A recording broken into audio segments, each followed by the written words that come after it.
Oui. Par exemple, une mentalité presse-bouton, c'est-à-dire que tu donnes un ordre à un employé de faire ça. Mhm. Appuie sur la machine, ça va faire bouger le bras électronique pour porter la porte de la voiture qui va l'installer, par exemple. Je vois ça dans cette optique-là. Alors, voilà. Alors, donc, comment se comportent les gens qui ont cette mentalité, à ton avis Ils se comportent un peu comme des gens très conditionnés, on va dire. Non, mais par exemple, par rapport à autrui, Oui. quelqu'un qui a une mentalité presse-bouton, comment il se comporte par rapport à quelqu'un qu'il rencontre quand on a un rapport avec quelqu'un de type presse-bouton, Oui. comment on se comporte avec cette personne? Il se comporte à sa façon, c'est-à-dire à sa mentalité, quoi. Comment il est, quoi. Comment il réagit, comment il est. Voilà. Non. Par exemple, il va s'adapter à sa mentalité, quoi. Quelle est l'attitude? Bon, il y a une expression qu'on emploie en psychologie, c'est stimulus-réponse. Oui.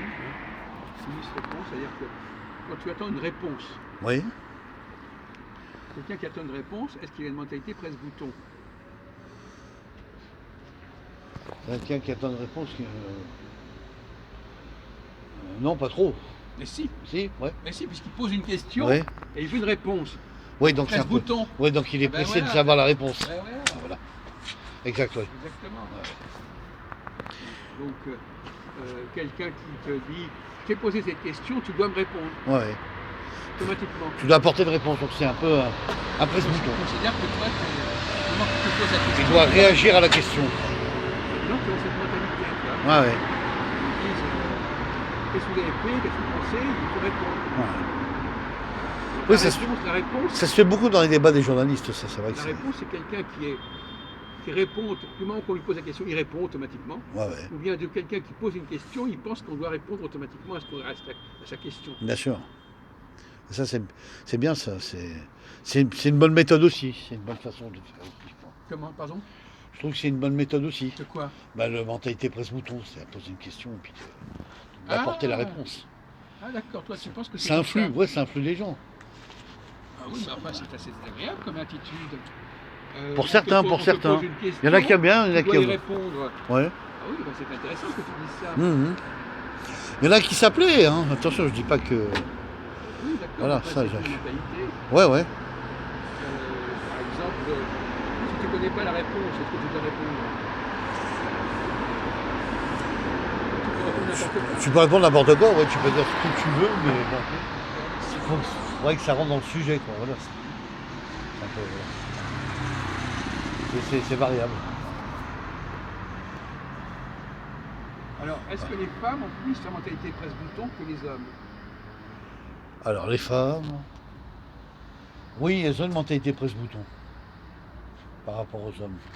Oui, tu peux me donner des exemples, toi, tu connais des gens comme ça, Ouais, des femmes qui ont qui ont un rapport à la question-réponse. ouais. J'en connais une qui le fait spontanément. Ah oui, tu Ouais. connais? Mais c'est dans un lieu d'activité de travail, quoi, disons. Il y a ce côté dans ce métier-là, où c'est un peu presse-bouton. Voilà. C'est-à-dire qu'il y a Donne-nous un métier où on est dans le presse-bouton. l'immobilier, par exemple. Ah bon? Ouais. Pourquoi dans le mobilier? Ben, un client exige sa vente pour lui. Et si il faudrait que l'appartement soit vendu dans la semaine, par exemple, ce jeudi-là, il y a un temps donné, il faut que l'appart et que la transaction soit signée. Voilà, donc c'est un peu presse-bouton pour la personne qui doit négocier la vente et l'achat, quoi, en même temps, quoi, voilà. C'est assez pressant, quoi, voilà. Oui, C'est on vrai attend que une exécution. L'exécution, voilà, c'est ça. Donc c'est un peu une Par formalité de exemple, presse-bouton. quand on prend les transports, on attend que les choses se passent d'une certaine manière. Ouais, bien sûr. Mais dans le presse-bouton aussi. Bien sûr, pareil aussi. Oui, voilà, telle chose doit se produire maintenant. Donc, moi, j'ai mis un truc dans la machine. Le ticket dans la machine, ouais. C'est pas normal, ça répond pas. Ah ouais. Oui, que ça s'est pas mis au vert, que ça s'est pas. C'est important qu'il y ait là Enregistré. par rapport à la machine, mais peut-être pas par rapport aux personnes. Ouais. Oui, c'est vrai. Bah, la machine, c'est un contrôle, quoi. C'est un contrôle, Jacques. C'est un contrôle de passage pour la personne qui achète le ticket, qui passe, et puis voilà, quoi. Il y a quand même un enregistrement, quoi, sur le ticket. Non, mais ce qui est intéressant, c'est d'avoir le même comportement avec la machine qu'avec la personne. Ouais. Est-ce que ça doit être la même chose? Parce que tu dis, c'est normal que quelqu'un se comporte comme une machine? Tu dis un truc, toc, la réponse.